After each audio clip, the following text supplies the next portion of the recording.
of the Great Basin of Nevada, drawing from information learned from visits with elders as part of the summer 2017 Shoshoni Language course. Norm Cavanaugh.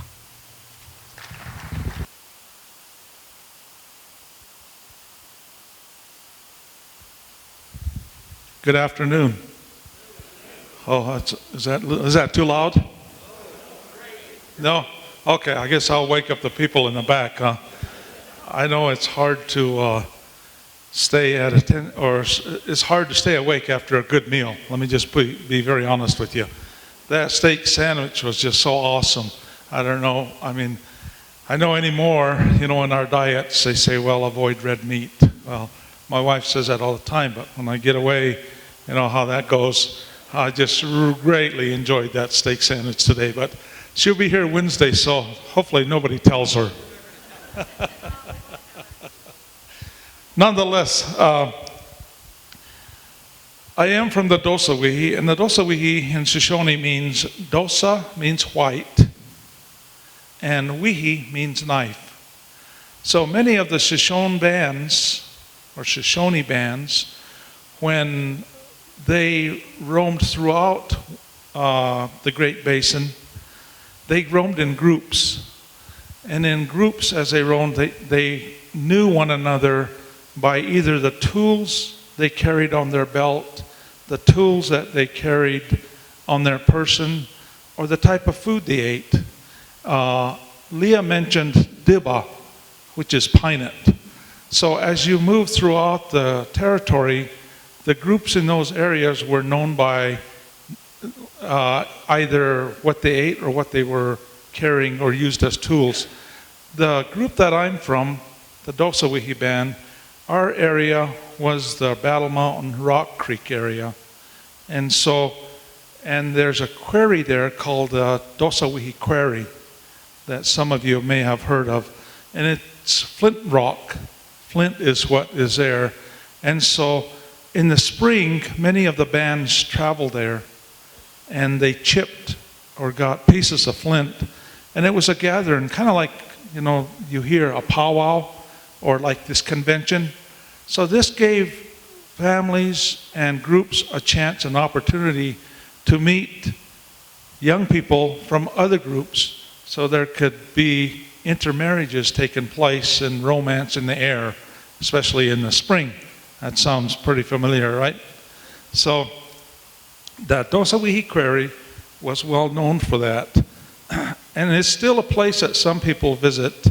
And so the many sites that you'll see towards the end of my presentation are sites that I took these students and I enlisted the elders like Catherine and a few others to help us and teach the young people, the Shoshone students. We had a 6-week immersion course here on the Great Basin College campus in 2016 and 2017. And in that 6-week time frame, every weekend we took those students on a field trip. And our biggest fear was, of course, you get these high school students, and they were from all over the country. We had a student from New York, we had a student from Portland, Oregon, parts of California, just throughout the country like yourselves. And so when they get together, young people, how that goes, they're away from their parents. Here I am, a 60-some-year-old man eating steak sandwich when I got away from home, right? So everybody has a tendency to step outside of the boundary, and it's just, it's exciting, especially for the young people. So we were afraid of them getting into things, especially, a lot of them were saying, oh gosh, at Nevada, that's a 24-hour state. We hear there's gambling there. What's it going to take to sneak into those casinos? Hey, we hear there's those girly houses. Do they have lap dances? And I thought, oh my God, we got to do something to keep these young people busy. So we just when the planning stage we started, we got so much planning done, we practically wore ourselves out when the program began, because we started doing class from 8 to 5, and in the evenings we had people doing activities in the evening from 7 o'clock until like 9:30 or 10. before we had them go to bed. Then we had early sunrise ceremonies beginning at 6 o'clock in the morning before the sun came up. And I tell you, at the end of the 6 weeks, I think the adults, I think we were more worn out than these young high school kids. But a lot of them, we had to drag them out of their bedroom or out of their dormitory beds practically to get them up for the morning ceremonies, the sunrise ceremony. And there's a story about the sunrise ceremony. If I have time, I'll share it with you today. But over the years, people have said, Cavanaugh, well, you're a Native American, aren't you? Well, yes, I am. Well, how'd you get that Irish name? Well, there's a story to it. And so over the years, they've said, well, tell us the story. I said, well, it had to do with my grandfather. I said, my grandfather, he lived in this area in Nevada called the Battle Mountain Rock Creek area. And him and his family, as like a lot of other Native American Shoshone families, they're called Western Shoshoni because we're out from the west, and not to confuse them with the Eastern Shoshoni, which are in parts of Idaho and Wyoming. So we were the Western Shoshoni. So as you all know, there's something called a census, right? They want to know how many people are in this state and in the United States. Well, about 1850, the United States government said, hey, we need to find out how many Native Americans survived. We need to have a count throughout the country. So in 1850, Congress passed the Census Act to target Native Americans. And it was more on the East Coast coming this direction. Nevada didn't really pay attention to that. They were too busy in this part of the state. You know, as mentioned earlier, there was activities, not too many people lived here yet, so they weren't too interested in counting how many Native Americans lived in this area. However, with the Oregon Trail starting to expand in this area, and conflicts began to take place, in about 1902 to 1904, Nevada started to they started to do a tally on telling the Indian agents, which were the Bureau of Indian Affairs, or they used to be called the Bureau of the War Department, and then they converted them to the Bureau of Indian Affairs, and they started telling the agents, which later became superintendents of an area for a group of Native Americans in their area, you keep track how many people are Native Americans are in your area. We want you to start taking names, ages, families. We need this information. So the Indian agents started to try to keep track of the families of Native Americans, but when they started to go out and find out who lived in the various areas, they were asking individuals that couldn't really understand English very well or didn't understand English. So some of them gave them their Indian names. And as Leah was presenting, you heard some of those, like Dibba. Dibba is a pinus, right? So there was people with names like Dibbatka, pinut eater. There were people with a name of like Zia. Zia is like a rose bush. So they had a hard time spelling these names, and they decided, we're going to just change the names. If we can translate it to English, we'll call this person Blossom. Catherine Blossom, right? Here's a rose blooming, which is a rose bush. And they just said, we'll just translate it. Okay, means blossom. We'll just, instead of saying rose blossom, we'll just cut it short, call them Blossom. So that's how the Native people's names started changing. And my grandfather's name, or he was known by, was Jim. So they called him Indian Jim. And he worked for a ranch and many ranches throughout the Battle Mountain area. And there was a big ranch in that area called the 25 Ranch, which history says, it was a huge ranch at one time. Well, he worked for that ranch. And some of those ranchers in that area, when this came about, they didn't want to deal with, oh gosh, what is that guy's name? They just wanted the simplest way out. So some of them just started saying, guess what? You've worked for my family for years. Why don't you just take our family name? So that's how my grandfather got the name Cavanaugh, and our family name became Cavanaugh. And then they changed his first name from Indian Jim to James. So he became James Cavanaugh. And so throughout this part of the Great Basin area, many of the Western Shoshoni people, they took on names of either people or families living in the area, and they became known as, the common names, Jones, Smith, and so forth. And many of them lost their native names. And the only way they sometimes retained their native names was if their family kept their native names. And so in time, my grandmother, her name was Myrtle Cavanaugh. She shared that story with me and said a lot of our people, are still called by their Indian names or Shoshone names, but nobody knows them by that because their names have been changed to English names. So then the census, from 1902, 1904, and about 1930, I'm just jumping really fast here so I could cover a lot of ground. 1930, they did a census and they said, we're going to stick with that census information from 1930. Families or Native Americans or Western Shoshone, if they're counted and they have a family name, and then they started taking blood quantum, which they didn't do before. So they went to these Western Shoshone people and they said, well, how much Shoshone are you? And it was not popular to be a Shoshone person or a Native American. So many of them didn't want to admit that, so they would say, oh, I'm half Western Shoshone and I'm half German, or I'm half Hispanic, I'm half Mexican. So the BIA, the Bureau of Indian Affairs, still retains those 1930 census, and they go back to that. They revert back to 1930 when there's a discrepancy in blood quantum with Native Americans. Unfortunately, for many Native American families, it's incorrect.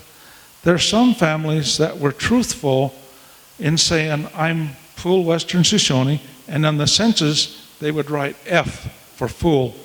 And in the very beginning, they just put 1/4. It was either a hash mark that meant they were less than 1/4, or they were more than 1/4. And then later, the machines or the whatever equipment they were using was able to reflect more than F and 1/4, and they started inputting in 1/2, 3/4, so forth. But by then, many of the Native American families, they could care less. They didn't want to be bothered. And the 1930 census reads whatever, like a brother may say he's half Hispanic, and his sister may say, I'm full Shoshone. And there's this discrepancy. So these families, still today, they're fighting that blood quantum issue because the Native Americans are the only group, we're kind of like dogs and horses. Quarter horses, there's a roster kept. If you have a quarter horse, the breed line is kept. With dogs, the same thing. It's a pedigree that's kept. Well, the Native Americans are a unique group, if you want to think it that way. Their pedigree is tallied by the Bureau of Indian Affairs. Some tribes got tired of the Bureau of Indian Affairs and said, hey, we're just not going to worry about that. If you can prove descendancy, you're a Native American. And there's a group in the country here that's done that some years back, and that was the Cherokees. The Cherokees said, hey, as long as you can prove descendancy to your great-great-great, that's probably where the great-great-great-grandmother was a princess came from. But they said, if my great-great-great-great, or you can prove your great-great-great-grandmother was a princess, hey, you're a Cherokee. Whether you're a one-drop Cherokee or whether you are F for fool, regardless, we don't care. You're part of our tribe, So that's a story of how my family name came about, and a little bit of just a quick, brief history of how Native Americans, in this country, are still treated. And unfortunately, some tribes stick with these percentages, and so as far as their tribal roll enrollment goes, they are getting less and less. There's a group here in Nevada, in southern Nevada, that sticks with 1/2 blood quantum, and their group is just dwindling. Others, majority of the tribes here in Nevada, stick with 1/4. And hopefully someday soon they'll wake up and take the lead or follow the lead of the Cherokee. But that's another subject. So for today, in order to get to the sites, there's a little bit of history that I wanted to cover. So you can go ahead and flip. The map of the original Western Shoshone, unfortunately it didn't come out very good when I tried to copy it. But it covers part of Idaho, majority of Nevada, down into California, and it's a large area. And these were the various bands of Western Shoshone in this area. Next. So history of the Western Shoshone in the Great Basin prior to European invasion of trappers and immigrants, and I forgot to put miners, but we all know that. We call ourselves the Numa, which means the people. And it's the same with most tribes across the country. They all refer to themselves most of the time as the people. Spiritual people and believed in the Creator. That's the first thing that is probably the most prominent among a lot of Native American tribes. They believe there's a higher power, there's a Creator, and that you're responsible for behaving and being respectful to your fellow neighbor and person. And many of them believe that many of the animals that we partake for food are also our relatives. So whenever there's a prayer given, a lot of times you'll hear a Native American person giving a prayer say, I'm asking for prayers for and all my relatives, is what they'll end it with. And so when I had a college friend of mine when I was in college years ago, seems like years ago now, it has been, who asked me one time, he said, gosh, that person must have a lot of relatives, huh? And he said, why do they say that? It must have been the look on my face. So I explained it to him. I said, when they say relatives, they don't mean blood relatives. They mean, other people, more than just blood relatives. They mean everybody on this Mother Earth, including animals and all living beings. So they're respectful of all living beings on Mother Earth, or try to be. And that's a difficult one, because not our young people now, have moved away from that, and they're just like any other young people in this country. They're into things that they probably shouldn't be into, and as far as respect, well, it's not high on their list. It's not a priority anymore. The Native people, the Western Shoshone, like other tribes, they traveled freely and seasonal hunting of food. And when I say seasonal hunting, just to give you a quick example. In the wintertime, beginning in January and February, rabbits was probably the item or the animal that was most hunted in this area.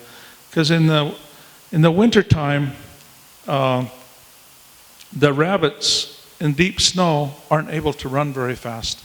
So there was these rabbit drives where people could actually club them over the head. So they had these rabbit drives. And then the other thing was, there was always this teaching of the elders, don't hunt the rabbit too early. And what they meant was, don't kill them in the summertime, don't kill them in the fall time. Wait till there's a freeze. And so when I was growing up as a kid, I was a curious kid like any other kid. I asked my grandmother, I said, well, why wait till freeze? Wouldn't it be easier to just hunt before freeze, if it gets too cold?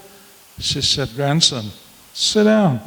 I'll tell you a story. And there's always a story, a creation story. And due to time, I won't get into the story, but long story short, it's irony in itself, I guess. She said, the reason our people don't hunt rabbits early is because they have fleas. She said, and those fleas carry disease. And why do you think people get sick? And what kind of disease or what kind of fleas are those? Well, you've all heard about it, right? Fleas that rabbits, varmints carry. What is it? Some people call it the Bluebonic Plague. Okay? So that's the plague she was talking about, but she didn't call it that. She just said fleas. So when the first freeze comes and there's a cold snap and the snow flies, those fleas get killed off the rabbit, most of them, to the point where it's healthy enough to eat. So they hunted rabbit January and February, and then about March, other varmints like the squirrel and they call it the yaha, which is the groundhog, they start to emerge from hibernation, and then they're hunted. And then the fish begin to spawn in March and April. So the animals are hunted, seasonally, and then the people start to move from their home, their winter dwellings, to, like many of the families in this area used to move up to the Bruno Valley, up into Idaho when they started the salmon run, and up into the Owyhees, because in the Owyhee Canyon, Owyhee River, the salmon used to come up from the Columbia to the Snake to the Owyhees until the dams were built. Once the dams were built, forget it. Salmon cannot leap over 30 feet of a dam. They're not pole vaulters. So, and as of today, the tribes are fighting that to see if they can be some kind of remedy to save these salmon, to keep them from, so they're able to still at least spawn in their, areas up the stream. And so the animals were hunted throughout the season, and then come summer, the berries that Leah mentioned, the camas root, the carrots, the choke cherries, the currant berries, and anything, and other animals were hunted through the summer, and then they usually waited till fall for deer. And the deer that were hunted many times, it was mainly the bucks and the dry doe, and the does with fawns were left alone. And that's the teaching of the elders and the Native people, and it's still kind of like that today. There for a while in Nevada there was a shortage of deer, and they were wondering, the Fish and Game and BLM was wondering what happened to the deer population. Well, in the 60s, they took these big cats and they drug these big chains, and they cleared out a lot of the area around Battle Mountain where there were a lot of pinyon trees. Well, the pinyon trees, according to the elders, that's where the rabbit used to hang, or the rabbit, the deer, and the sage hen. That's where they wintered. That was their shelter. Once their shelter was removed, they had no place to winter, no place to survive and live. So they moved on, or many of them, just disappeared, died. So these things, in terms of relationship from brush to grass to animals, Native Americans followed that principle of being respectful, and that there was these brushes and trees and whatever are on this earth for a reason. They're not just here, they're put there by the Creator. So in terms of hunting, the fall time is a hunting for the deer, and then also the hide is thicker during the fall time, so that when it's prepared, then it makes for stronger and warmer and thicker clothing. And so that's a quick rundown of seasonal hunting throughout the country. So all resources were available and used as needed. And unfortunately, that's kind of gone on the wayside again by all of us in terms of our country. If you have a car anymore, it's like a race to get the next new car that's coming up, regardless of your car, if it's still running. It's just become the American way, if you want to call it that. Many people call it that, and they say, well, I've had my car for 3 years now, and I just got finished paying for it, so it's time for a new one. Well, what's wrong with your old one? Or the used one? Well, nothing. Well, why are you going to get a new one? Well, my neighbor over there, Joe was just in town the other day, Labor Day sales, and gosh, he got a real nice new Toyota, one of those with a four doors, and I just love that. I think I'm going to go get myself a Tundra. I'm going to over him, right? So that's the way we kind of things operate anymore, you know. And even your kids, like my grandkids. I drive an older car, you know, and they say, Grandpa, when are you going to get a new car? So what's wrong with my old car? I don't know, it's just old, Grandpa. It's old. I said, yeah, it's kind of old like me. I said, well, you know, maybe I should get a new me, right? And then they look at me, and you can see that look. Well, how could he get a new him? I said, well, that's what you're saying to me. I get a new car, you know, there's nothing wrong with my car I'm driving now, and there's nothing wrong with me, except anymore, you know, with my friends, it used to be when we were all younger, it was like when you see somebody, you say, hey, you know, how's it going today? You know, where'd you go eat? Or, you know, did you guys get together at that conference? Did you guys party and find any good place to party? Well, as we get older, guess what? Oh gosh, went to bed early last night. There was a good movie on. Well, how was your sugar this morning? Oh my gosh, I forgot to check it. Oh, really? Well, my sugar was a little bit up. Must have been that extra glass of wine I had last night. You know, it's funny how life changes, and we kind of change with it, I guess, whether we like it or not. And some people say, oh gosh, you know, have you heard about so-and-so? No, I didn't hear about. Oh yeah, their diabetes got so bad, they got their leg cut off. Their leg cut off. Oh my goodness. And you know, diabetes is something that anymore is scary. And then the recent thing, why are we wearing masks? Well, COVID's hit. You know, for a while there, nobody believed it, till we saw people starting to die and perish. And then some of us have had COVID hit really close in our families, which hurt. So, along with some of these resources as needed, you know, we try to, now we're back to, you know, this new thought. Climate change, be more resourceful, or be more thoughtful of your resources and things that are needed, that our future generations are gonna need to survive. Water, for instance. You know, it used to be you could drink out of any spring almost anywhere throughout the country, but not anymore. You better have a water filter if you want to drink some water from that spring, because you don't know what could be in that water. Elders, they were the teachers of the young ones. Well, I've reached that stage with my grandkids. I'm now, I guess, an elder, and I don't feel like I know everything like they sometimes think I do. And sometimes you wish you would have listened to the elders that were before you. I think, oh gosh, I should have listened to my grandmother. She did say something about that. What was it? Can't remember now. My memory's even, you know, can't remember as well. And that's one of those things they don't tell us when we were younger. All we hear is, oh, wait till you get to your golden age when you retire. You know, you'll be able to travel anywhere and do all this.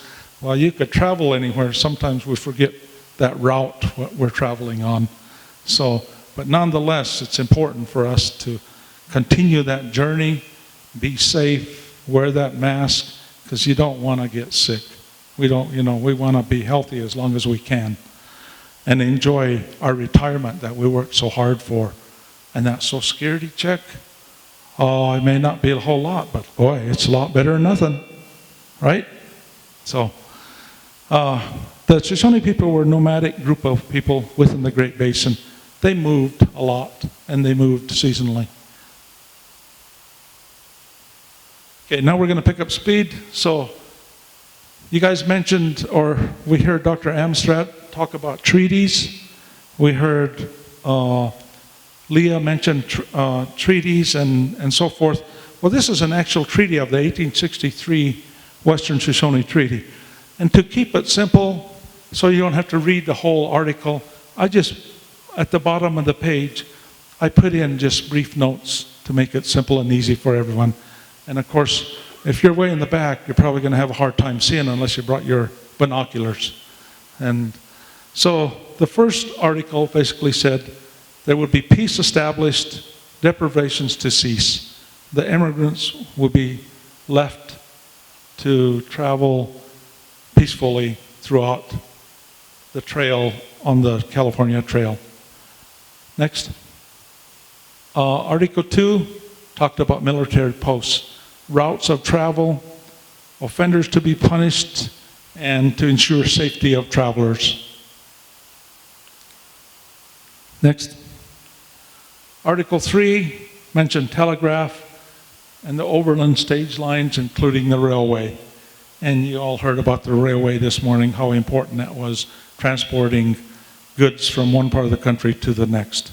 Okay, next.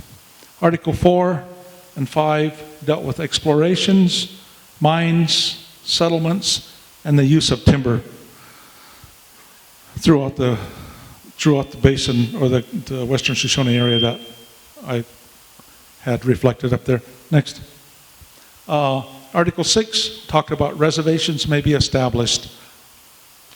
So the reservations were placed in places away from the Oregon Trail so that the Native Americans could be out of the way, because there was skirmishes that started to happen because there was no longer any wildlife.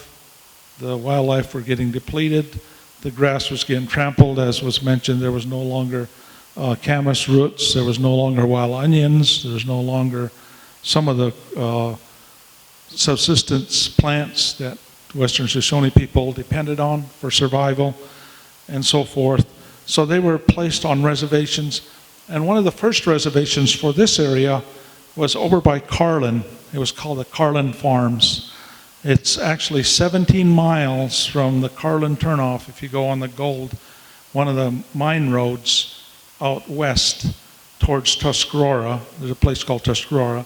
It's about approximately 17 miles in that area. It's a huge valley that was promised, or was going to be, the reservation for the Western Shoshoni.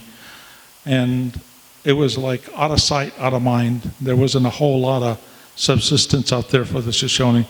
So the Shoshoni leaders, some of them got together and they negotiated with the Indian agent at the time. And they requested for Duck Valley up north on the Nevada-Idaho border. And so they were able to win him over to where he agreed that they would establish a reservation up on the northern Nevada-Idaho border called Owyhee, or Duck Valley. And that was in April of 1877. So the plan was to round up all the groups of Western Shoshoni in this area and move them up there to the Duck Valley Reservation. Well, initially they did that, and there was a group of stragglers that didn't want to move out of their Aboriginal areas that they lived in for all those many generations in throughout Nevada. And there was one group in particular, and that was the Timok bands. You may have heard of Timok. Timok is the way it's pronounced, and it means rope, Timok. And over time, the English translation is a good example. It's spelled T-E with a hyphen, M-O-A-K, Timok. And his band, and the old chief, his name was Muchach. He didn't want to stay in Duck Valley, so he, in the fall, convinced his group to migrate back to the Ruby Valley, Ruby Mountains. So they left. The story goes, you know, in a lot of Native American stories, it's not documented, it's all oral history. So they left for the Ruby Valleys in about October. And the cavalry got notified, or they realized that these group of Indians left the Duck Valley Reservation, pursued them, got up into the Rubies. Winter had just hit. And the winters in Nevada here used to be just, I mean, they were real winters. We haven't seen anything like that probably in the last 10 years. But when it hit, the horses were belly deep in snow, and it was freezing cold. And the cavalry volunteers, the people that were, you know, with pursuing them, the posse, most of them were volunteers. And can you imagine, like yourself, you may be a volunteer, you're out there chasing these Indians, and you're thinking, well, gosh, how are they, you know, if it's this cold and we're this cold, and our horses are barely, making it through this snow. How are they going to survive? What are we going to do with them when we catch them? So they decided to turn around, turn back, go back to one of these forts, and forgot about the band. And so Muchach and his band stayed up in the Ruby Valleys, and there's a cave up there, according to the Timoke family, where I guess it's a huge cave where they were able to survive through that winter. And so that's how the Timoke band moved and stayed in that area. And then as time pressed on, come spring, they forgot about them because there was actually no need for anything urgent anymore to go get them and move them to Duck Valley. So they left them alone. As long as they were peaceful, they didn't bother anybody. They just left them out there to be. And then they later in time decided a 6x6, the tour that, if I'm right in terms of where we're going, was a 6x6 area that was supposed to be the Ruby Valley Reservation. However, it was never ratified. But the Timoke family pretty much live or resided in that area for, from since the early 1900s, and there's a few of them that are remaining, and they live in that area. So as far as reservations were established, that's how they were established: out of sight, out of mind, away from the general public or wherever there was travel. And then some of the groups migrated back towards where cities were starting to get started, like Elko. And there's a colony, and so if they moved close to a city, a group of Shoshoni people, their area was called a colony. And over time, the government bought back tracts of land, and it's irony there, right? This was Shoshone land, but now it belonged to other citizens that claimed this land. So the U.S. government said, well, we can't just have these Western Shoshoni people or Native Americans wandering everywhere and bothering people. So we're going to buy this tract of land for them. If it's close to a city, we're going to call it a colony. And so they bought colonies throughout the country. And here in Nevada, they bought the Elko colony, which was out of the city limits. And now it's in the middle of the city, and so forth. You hear of Battle Mountain, other colonies throughout northeastern Nevada. Go ahead. And then there was promises, of course, of annuity, acceptance of, as compensation for loss of game. And many of these promises were never kept, and the money never paid to the descendants of the West Shoshone bands. Next. And these were the people. So if you, what I talked about earlier in terms of how people were called, under Timoke, this, his X mark. So he wasn't able to spell in English, so he put an X to indicate that was him, and somebody wrote his name beside it. The next word, anybody want to try pronouncing that? I'll try pronouncing it. Okay, mo'o. Mo'o means hand. Okay, so that person was called mo'o. And then, and so forth. These were Shoshone names that somebody tried to spell in English. And then they were asked to put their mark by it. And these were the leaders of the Western Shoshone that signed on that treaty. And if you can think in your own mind, a lot of you probably have gone to school in the English system, right? And now if you were given something or a document in Russian, unless you've taken Russian, what do you think your reaction is going to be? And there's a translator possibly telling you what is in that document. You're taking their word for the fact that they're telling you the truth. So that's kind of what happened, and these people made a mark. And it was called a Peace and Friendship Treaty. Well, it was nothing close to a Peace and Friendship Treaty in that sense. But, so, go next. And these were the witnesses, and this treaty was ratified in June 26, 1866, and proclaimed in October of 1869. And again, those were the witnesses. So, so if you've never seen a treaty, you know, this is just one sample of a treaty, and this was a treaty of the Western Shoshoni in this area. Next. Again, purchased for Western Shoshone by the U.S. government to establish a portion of their Aboriginal land. Number 5, Duckwater Reservation, located 70 miles southwest of Ely, and was a plot purchased for Duckwater by the United States government. A lot of this information is, was obtained by it's in the NEWA book. It's a Western Shoshone history book published by the Intertribal Council of Nevada. But you could also find it, by tribal histories of the tribes in this area.